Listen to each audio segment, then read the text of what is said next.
No press conference action. Ready? All right, bet. Questions for Josh Conerly. Start right here on the left with James. Josh, have you decided what you're going to do next season? I'm not focused on that. Just focus on the game. Right next to him, Zach. Will said that more than your physical attributes, it's your mental IQ, your football IQ that really helps you. He said that if he let you practice, he thinks you could go out and play QB for a little bit. What do you think about that, and kind of what part of the game kind of helps you the most in that aspect?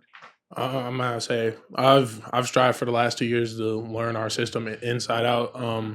And I mean, I feel like I could in a sense, probably couldn't call a lot of pass plays, but but I mean, yeah, I feel like I've been pretty locked in on our game plan week in and week out. So yeah. Let's go, Chris, on the left-hand side here. Yeah, Will also said he wasn't too sure if you could throw the ball either. No, can't throw the ball at all. When Nishad, started early in the season, it seemed like the line kind of stabilized a little bit. What did he mean coming in and playing well at that time of the year and then throughout the season?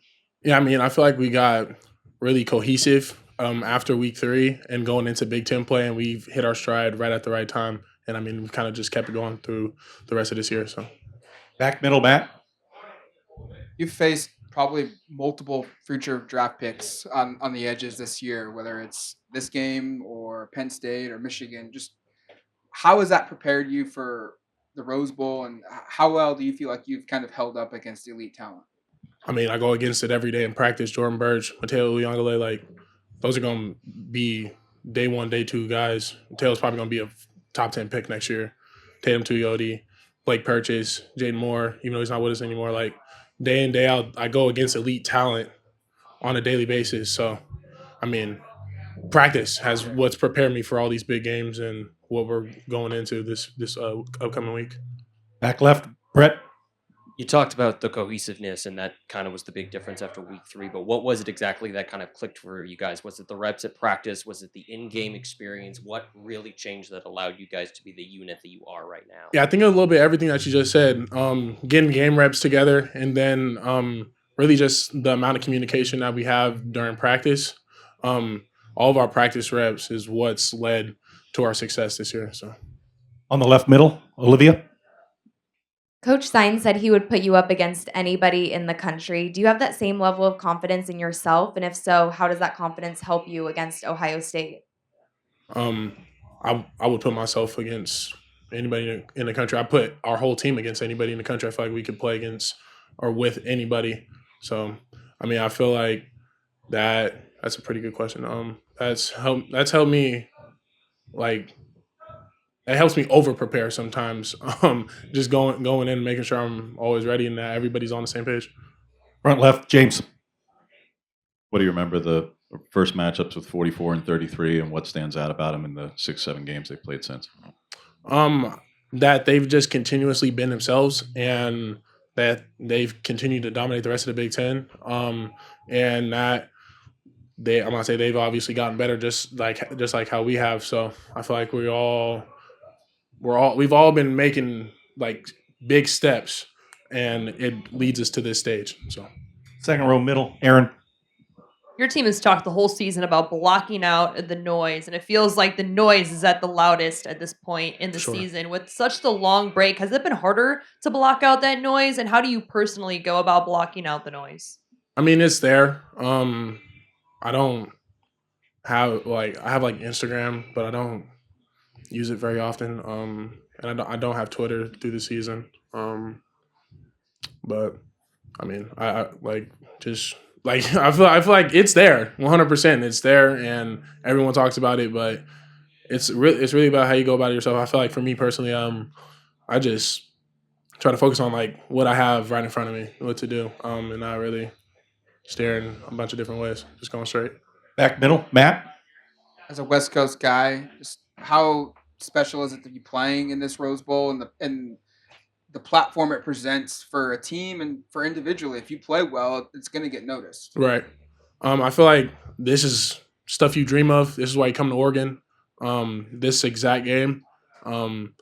Watching them as a kid, growing up. Like I said, this is where you want to be. This is what you live your whole life for. This is what you play football for.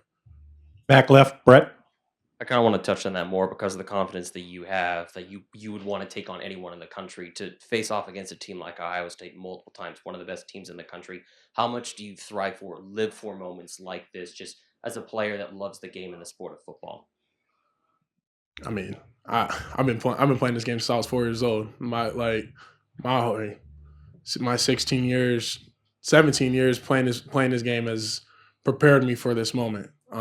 And I feel like the amount of reps that we get in practice every single day for the past 2 weeks is what's gonna have us prepared. We're going to go to the Zoom. Scott Reed. Hey, Josh, real quick. Noah Whittington has had a little bit heavier workload in the second half of the season. How important has it been for the offense to have him carry a little bit more of the load and then also keep Jordan James fresh and create some better versatility, I think, offensively with him getting more touches? I think it's really important having both of them in there. And I feel like it doesn't really change much when one comes in and one comes out.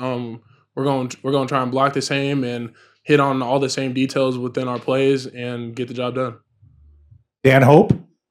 Josh, you guys gave up, I think, 7 sacks in the first 2 games and only 6 in the 11 games since. Just what is it that clicked so well for this offensive line for you guys to do so well in pass protection? I think it's the trust within each other. And like I said, the cohesiveness of getting reps that really brought us together through practice and just constant communication. I feel like between each other on the field, during practice, in the game, and off the field, spending more time with each other and just doing all the little things in order to bring us together. Front left, James. Few things have a stronger correlation to beating Ohio State than outrushing them. In their last 12 losses, 11 of them have had outrushed. You guys did that to them earlier this season. What made you so effective in establishing the run, and what did you see to possibly be able to replicate that again?